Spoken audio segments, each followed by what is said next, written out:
potential franchise players.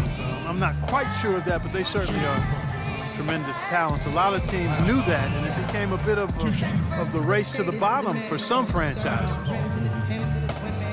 Now a timeout called by Miami. They're losing by 16. We've got 1:28 left in the fourth.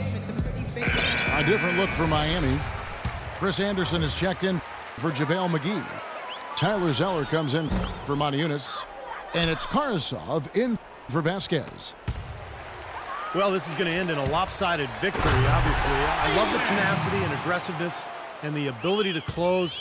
You really have to give it up for Brooklyn.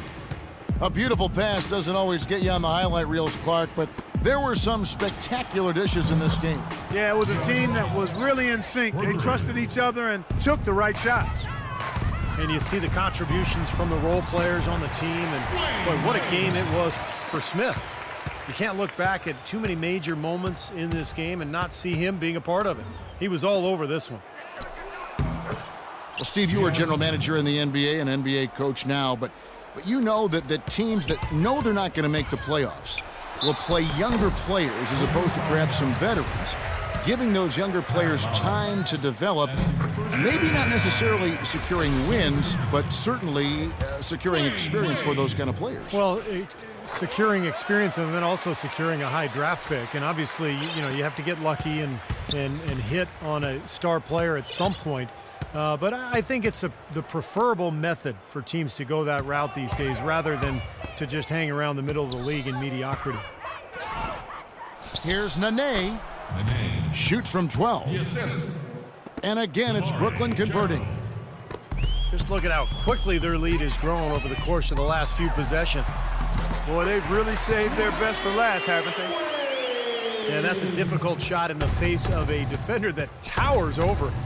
Well, you know, he almost seems to enjoy those mismatches, Steve. It gives him a chance to show what a strong finisher he is. Boyd is just to Lowry. Into Nene. Stolen by Anderson. And I think this is going to be too much to overcome, Clark. What do you think? All the sand in the hourglass is gone, and I agree with you. Randy Foye is on the wing. And that's an intentional foul. And they continue to foul, but this one's pretty much over. Yeah, they're just extending this. We need running time in effect here, Steve. Now a timeout called by Miami. They're down by 17. 5 seconds left in the fourth quarter.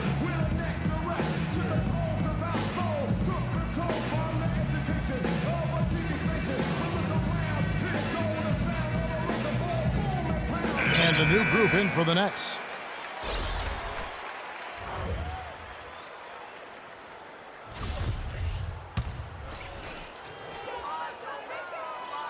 And he sinks the second.